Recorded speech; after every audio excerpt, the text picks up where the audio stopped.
Hey guys, and welcome to Picture This Film Reviews, Episode 2. Last week we had a special guest, went over the Cool Hand Luke features and reviews. That was a really good week for us, our first kickoff for the new Picture This. So thank you for tuning in, and if you've already subscribed, thank you for joining. If this is your first time seeing a video, please subscribe to us, like us, and also leave a comment just to let us know how we're doing. Today we've come together to go over the film Drive from 2011, starring Ryan Gosling. Absolutely, a lot of driving in that, if you could believe it. As we do in most of our episodes, back to the MDVA days, we usually kick off with a round table about what we've seen this week. Matt, have you seen anything interesting this week on top of our Drive that we'll be talking about today? I have. I'm gonna keep this short and sweet because everyone knows I'm a talker, so I'm gonna keep it short and sweet. I've watched a few things. I've been watching the new Chucky series on USA and Sci-Fi. It's on both USA and Sci-Fi. I'm watching it on USA personally, but it's really good if you're a fan of the Child's Play original Chucky series. It's got all the original actors in it, and it's like telling a new story. It's a weekly episodic TV show. And it's a good direction for that character because that character had kind of gone dull a while ago. I also watched the new Paranormal Activity movie on Paramount Plus, which is on Paramount Plus. So that's all I have to say about that.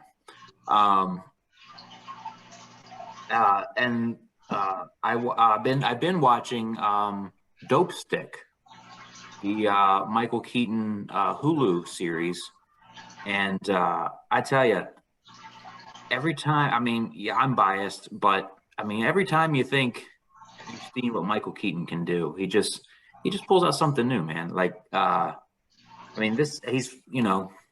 then you remember he's done like the drug addict story thing before in Clean and Sober back in the 80s, and that was a really good movie where he played an addict, and this is kind of the first time since then that he's diving back into that world. And I guess it's a very personal story to him. His nephew or something died of a similar situation to what this story is about. So I encourage everyone to go watch Dope Stick on Hulu. But yeah, then other than that, not really, but I have been finding myself wanting to watch a lot of older movies since Cool Hand Luke last week. Like, I downloaded the Turner Classic Movie app on my smart TV and have no lie, just been turning on whatever's on. You know, they have the watch live option, and I just turn on whatever's on, even for background noise, and I find myself enjoying. I was just watching Lassie Come Home from 1949 a few minutes ago before we got on this. So I'm having fun with the older stuff now, thanks to Mr. Curtis's Cool Hand Luke pick from last week. Absolutely. No, I definitely agree with you. Having kind of watched Cool Hand Luke, you kind of sometimes get in this tunnel vision of wanting to see the new films that are coming out in theaters, which we encourage you to do. But there are plenty of movies out there decades past that really still hold up today, have a lot of relevance, a lot of what we have discussed and will continue to discuss on this show. But with that being said, thank you for that, Matt. Mr. Seth, do you have anything that you'd like to talk about that you may have watched or seen over this past week? Sure. So I kind of did a little Paul Newman kick. I watched Butch Cassidy and the Sundance Kid, which was fantastic. Love that.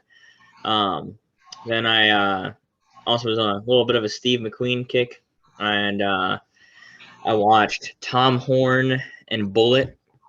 And I went to see my friend down in Richmond, and we watched Black Hawk Down, which I was not in the mood for a war movie at all that night. I was like, I don't want to watch that, but it sucked me in. I loved the movie. It was really, really interesting and a great story. Tragic, but it was a great story. And then I got to introduce my friends to Braveheart, which was awesome to me, and they all really enjoyed it. Of course, I mean, how do you not? But it was even better the second time for me. I really, really liked it still. So yeah, that's about all I've really gotten to watch this week. So Man, well, that's quite a bit actually. So awesome. And Yeah. then Miss Kayla, have you seen anything this past week you'd like to talk about? Well, I guess if you haven't seen anything, I really haven't seen anything either. So that pretty much wraps that up for me too. But awesome, glad that you guys could get out there, see some of those films, and thank you for sharing. Now that we have that wrapped up, I know there's always a lot hustling and bustling in the world of entertainment news. We're gonna kick that back over to our official picture this film reviews person, Mr. Seth Curtis. Take it away.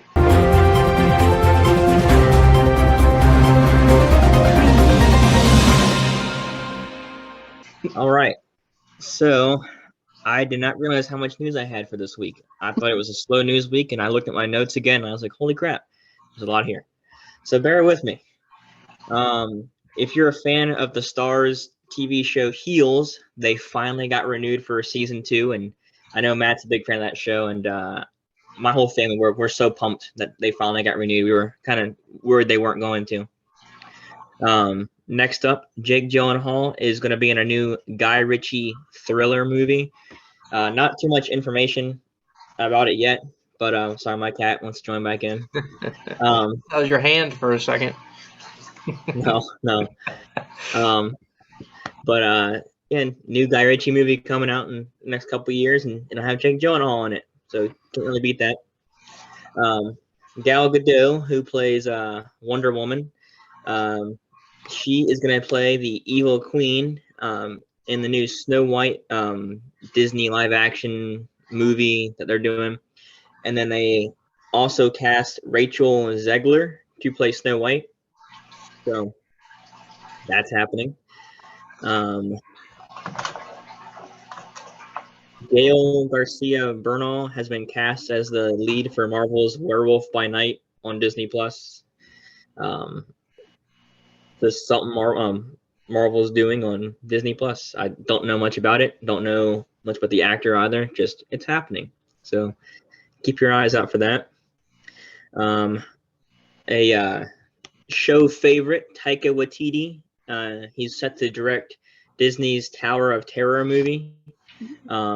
And that's something else is happening. Don't know much about it, but it's happening. I think that's a good pick. Apparently he's doing another movie as well, but I'm not entirely sure on that, and I couldn't really pronounce it. So, and when I get more information on that, I'll report on it. But I did read he's going to be doing another movie as well. He's a very busy man, so.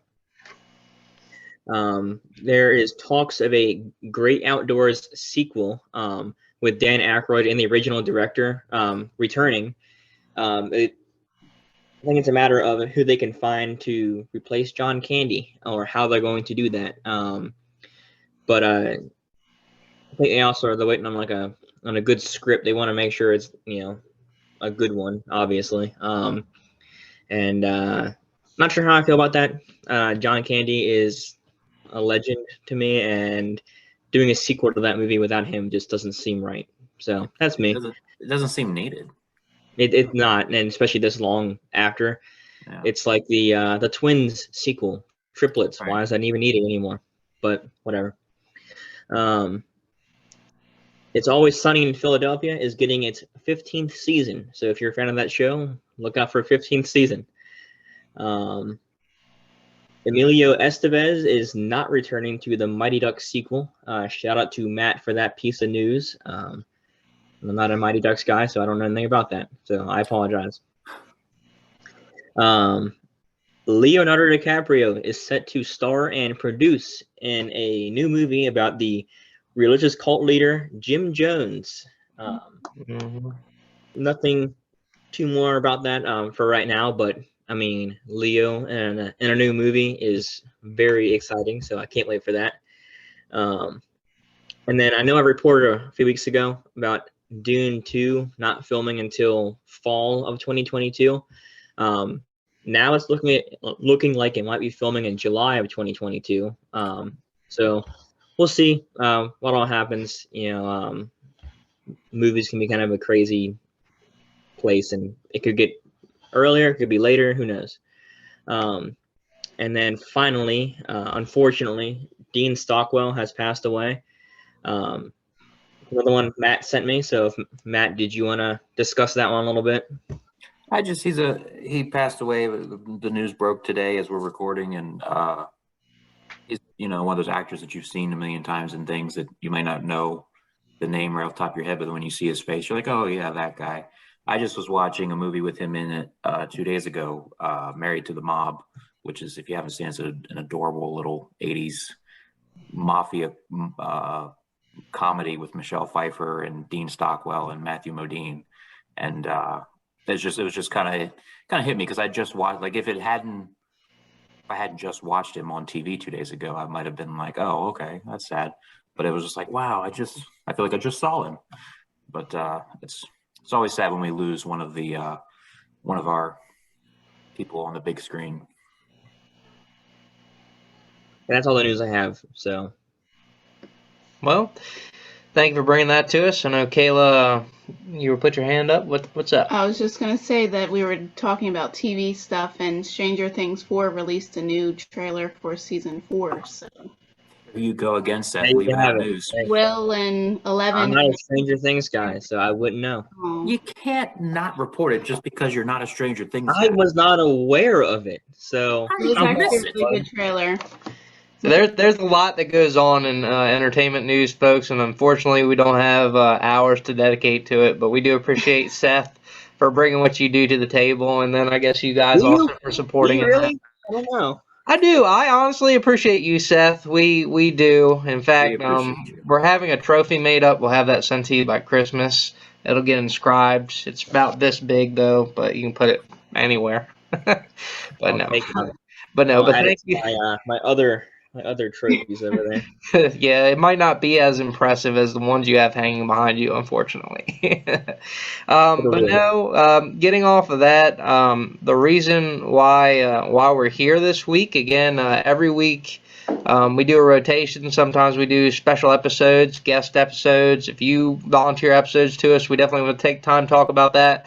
This week we had a crew pick by Kayla, my lovely wife, for the movie Drive, 2011. Again, Kayla, why don't you break off? Well, I guess before I do that, I'll get into the stats. Yeah, sorry. My wife's not feeling too well today, so I'm kind of juggling the host. Usually it would be her turn to host this, so I'm trying to fill in for her. I'm sorry for my shortcomings. He's a good husband. So guys, Drive, filmed in 2011, has a runtime of 1 hour and 40 minutes, which puts it in that just right category for me. It doesn't make it so long that it's not interesting, but not too short where it doesn't have a lot of depth. Directed by, and I'm sorry if I butcher this director's name, Nicholas Winding Refn. Starring Ryan Gosling, Carey Mulligan, Bryan Cranston, Albert Brooks, Oscar Isaac, Ron Perlman. On IMDb, this guy brought in a 7.8, so not the highest in the stack. I believe on Rotten Tomatoes, I didn't write that down, but I believe it was a 96% on Rotten Tomatoes, so pretty solid there with the critics. It's based on a novel by James Salas, originally released with a budget of $15 million exactly, which is kind of weird because it's the first time I've ever seen like a dollar amount for a budget just like right on point. U.S. Canada box office with this brought in $35,061,000, but worldwide gross $77,187,000. So no small feat for this film. Awesome turnover. Just want to get a little bit of backstory. Again, we're focusing in on lead character Ryan Gosling, who's known only in this film as the driver, or driver, also called kid in some instances. Basically has a moral code. He's really great at driving. He's asked to participate in certain jobs for certain people for cash. He gives them an outline of what he's going to do and how he's going to do it, what he's going to give to them, and then he does just that. I don't want to spoil too much of the movie before we get into the reviews. So starting us off this week, I will give that over to our pick of the week person. Again, my lovely wife, Kayla. So why don't you tell us what you thought about this film, Kay? Okay, so this is like one of my favorite films of all time. I did see this film about 11 years ago. I think I actually went to the theaters and saw this. But from from the moment I saw it, I loved it. Like I said last week, I really wanted you guys to take in the soundtrack of this movie and how the songs line up with every single scene, the reactions of the actors, and it just flows together. And Dan had told me an interesting fact earlier that the director of this movie picked the song A Real Hero, and said that song really is just the movie in itself. And I totally agree, because whenever I listen to that song, because I have it on my Apple Music, or whenever I see this movie, those two things go hand in hand for me. So I think that really does kind of like wrap up this whole movie. It just, in that whole song, the driver is that person in that song. And I'm sorry, I really don't feel good, so I'm a little out of breath here, and I'm a little hot, so I'm trying to just keep it together for you guys. But I love Oscar Isaac. He's one of my favorite actors. And this was, I think, the first film I ever saw him in. And even though it's a short and sweet type of character, you want to kind of sympathize with him, because he's trying to help his family out, even though he's not a good guy.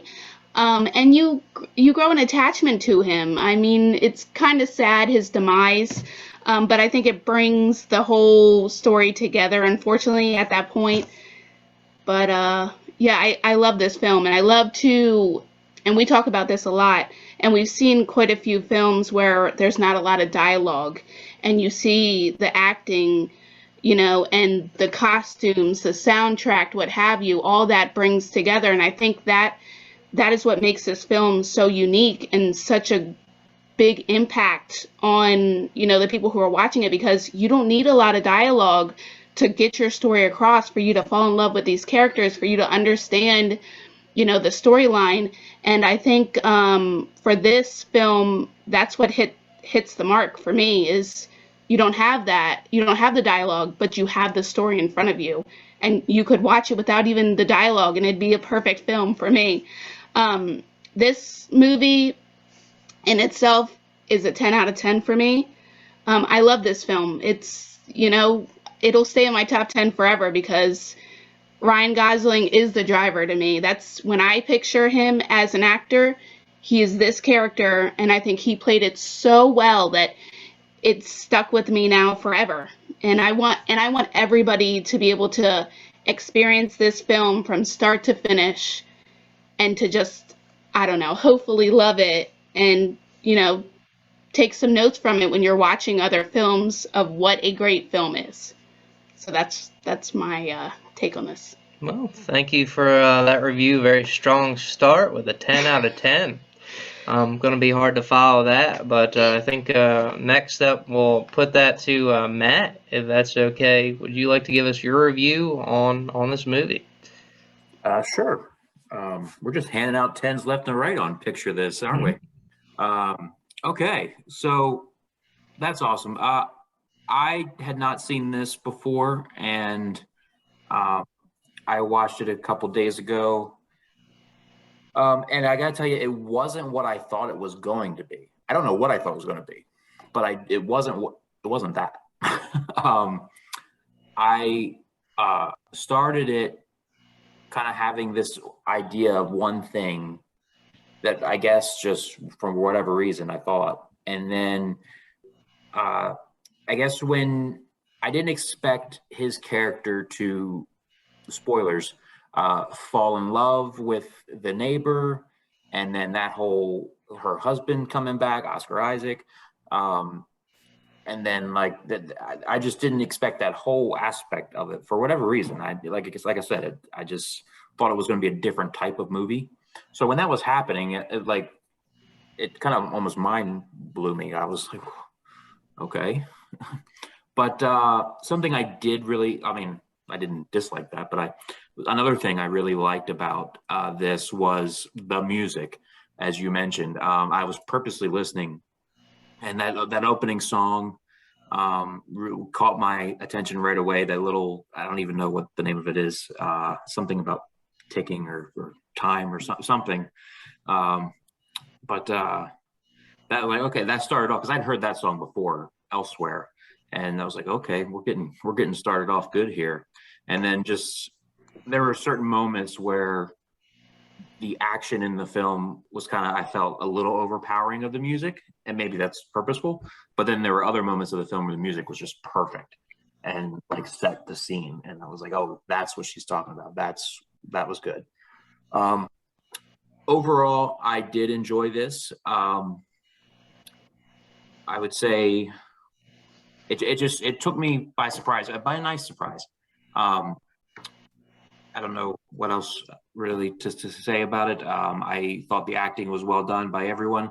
I'm not the world's biggest Ryan Gosling fan, but I don't have any dislike for him either. He's just kind of there for me.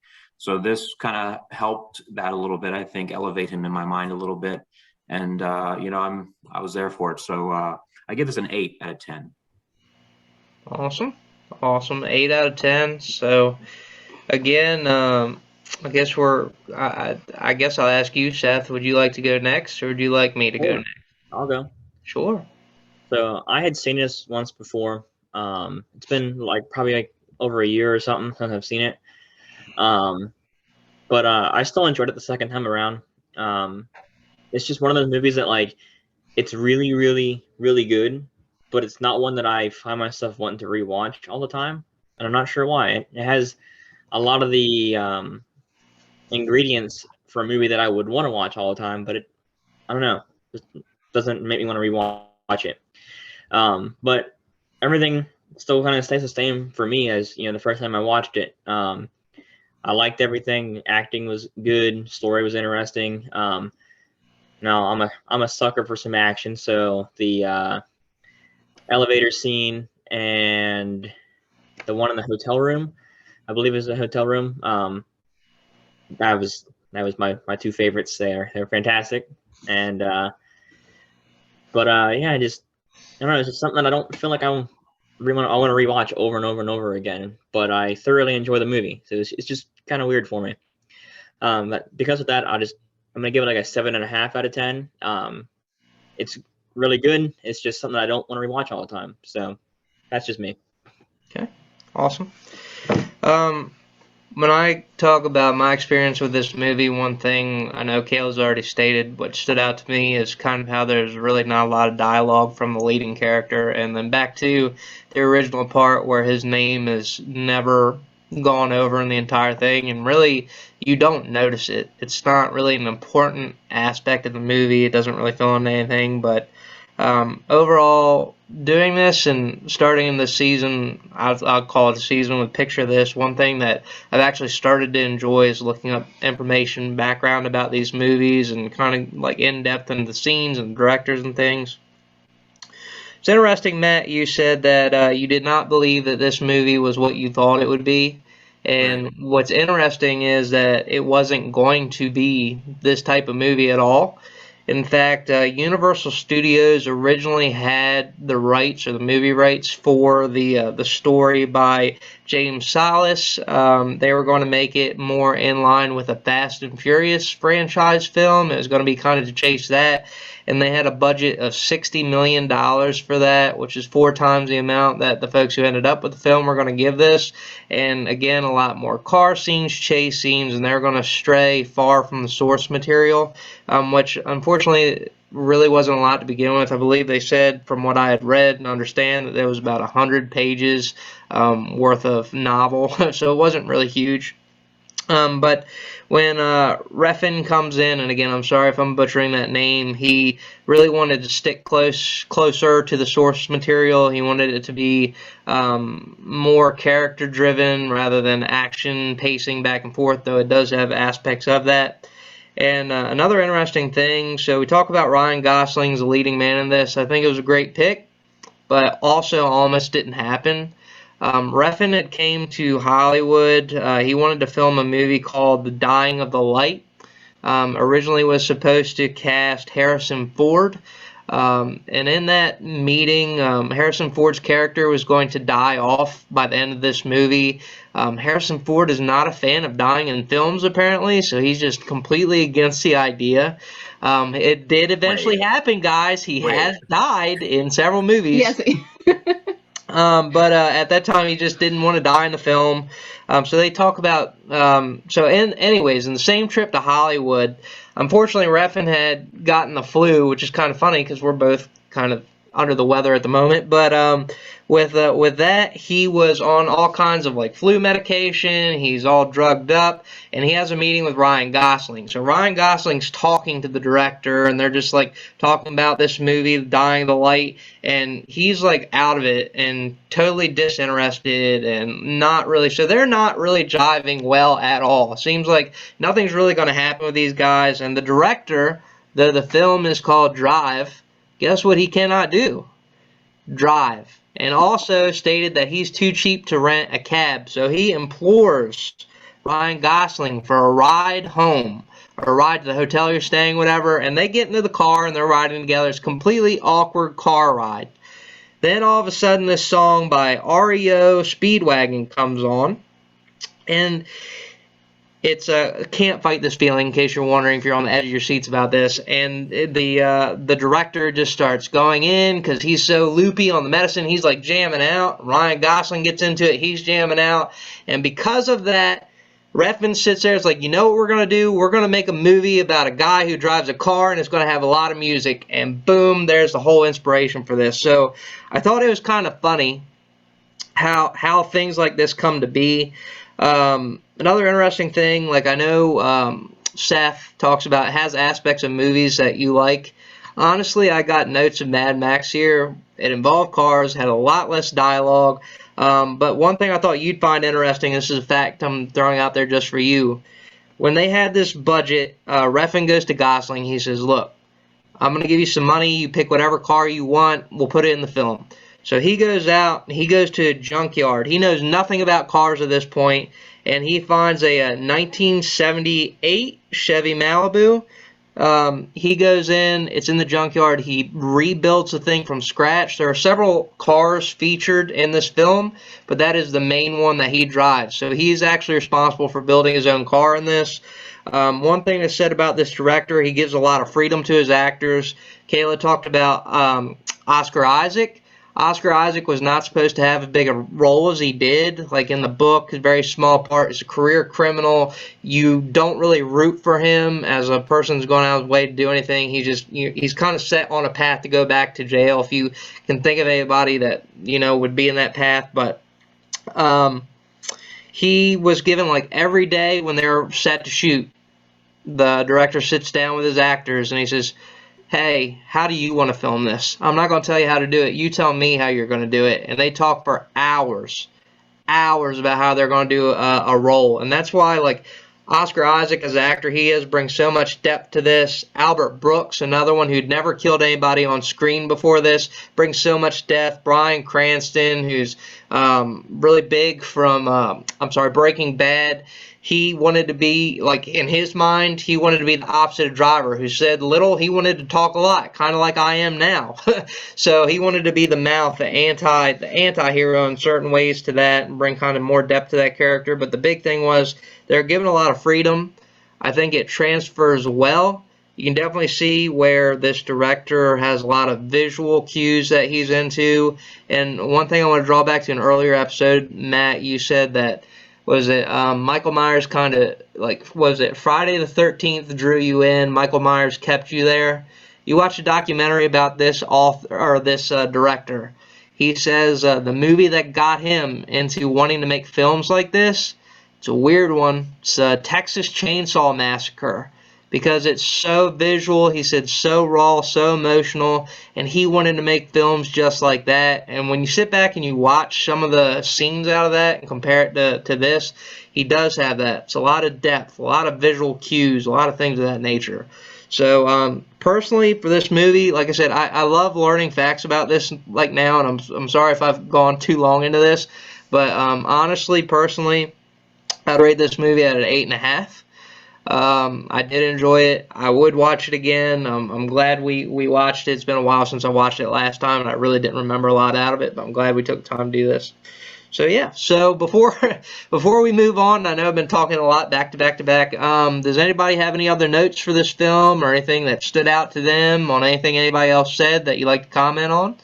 Oh, I Steve, forgot to mention that I did listen to the music in the movie, like you asked, and I did notice a lot of the things that you were saying, and made me appreciate it more because first time I watched it, I was like, music's really cool in the movie. I dig it, but I didn't like, put two and two together, and I did this time, and yeah, it was pretty cool. And by the way, I do prefer Mad Max 2 over this because they're similar. So I want to throw that one out there. blasphemy. I really, a scene that got me, it was a fake out though, but like when Oscar Isaac and the son come out of or maybe they're coming in or coming out, I don't remember, of their room, and Ryan Reynolds is going into his room, Ryan Reynolds? Or Ryan Gosling. Sorry, I get those confused. I get them confused all the time. I know their faces, but I get their names confused. Ryan Gosling is going into his room, and Oscar Isaac comes out and says, "Hey," and this is paraphrasing. I don't remember the exact line, but like, "Hey, my boy tells me that you've been a big help in helping my family. Is that right?" And Ryan Gosling just doesn't say anything. He's like, "Is that right?" And I could like see. I was like, "Oh." He thinks something's going on between him and this woman.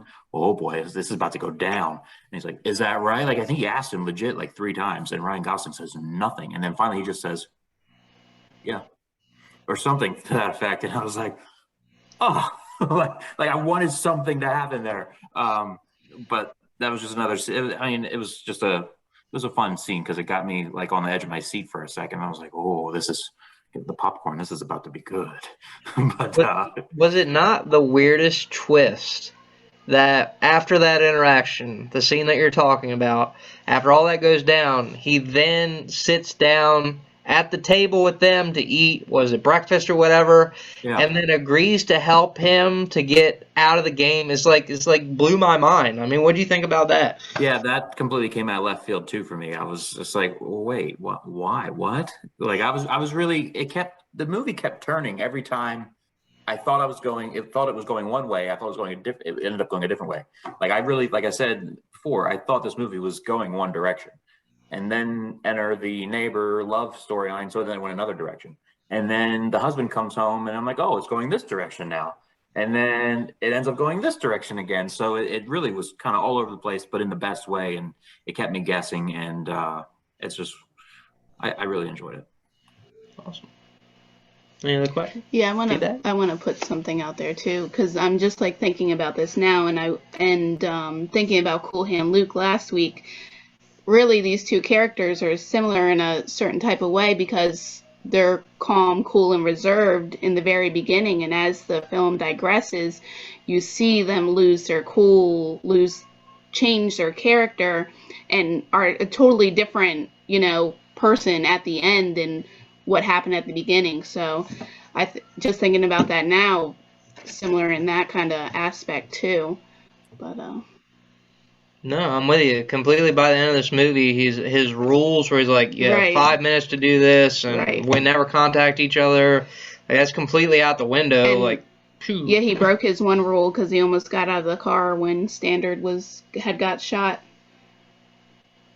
Right.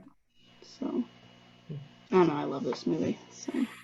So no, I think honestly, overall, really good reviews and ratings for this film. We'll have to throw up the average up here, but we had a 10, an 8, a 7.5, and an 8.5. So all great ratings. I'm glad again we took the time to watch this movie. Before we move to the next part, I did want to talk about, because it will be my pick on the rotation, so I'm sorry you're going to have to hear me talk again. Maybe I'll have Kayla talk for me, because I know how I'm doing in her place. But originally I wanted to do Sling Blade with Billy Bob Thornton. Unfortunately, we can't find it on any streaming services, so please alert your local media and entertainment industries to let us have this movie back. So, another movie, this is getting off of Billy Bob Thornton now, even though I really did want a Billy Bob Thornton fix. We're going to go towards something different, which I have not seen, but ended up spinning off one of Kayla and my favorite shows. We'd like to watch the movie Fargo from 1996. So, a little bit of a leap there, but definitely looking forward to seeing what that has for you, and hopefully you'll be along for the ride as we travel into that. Thank you, Mr. Catman Seth down there. This something too. This close. Is it streaming anywhere? Oh, yes, it's streaming, and let's see what we have here, because I just have it pulled up. This is as professional as it gets, folks, because we have the television mounted right over our computer screen, so we're able to give you the latest and greatest information. I mean, we are so good at this. It was your last search. There we go. No. Give it down. So we have it on Prime for $3.99, Vudu $3.99, Roku $3.99, Apple TV. It is free on the Roku channel. So those who have Roku, you're able to get in that free on Pluto TV. And it looks like if you have Epic, Spectrum, and those look to be about it. So a lot of streaming places for that movie. I already own it on Vudu. I don't know about you, Matt, but I've already got it. So it's actually been on my list to watch for a while. So yeah, my parents, every time we go over, they always ask us if we've watched this yet. So my dad loved the TV show and he loved the movie. Too, I believe. So, Such a random. My parents too. Such a random. Hey guys, you watch Fargo yet? My parents are weird. Yeah, but we told them we liked the TV show, and they're like, well, have you watched the movie? And it got into, well, if you haven't watched the movie, then do you really actually understand the TV show? And then the next time it's like, have you watched Fargo yet? And we're like, no. They're like, what are you waiting for?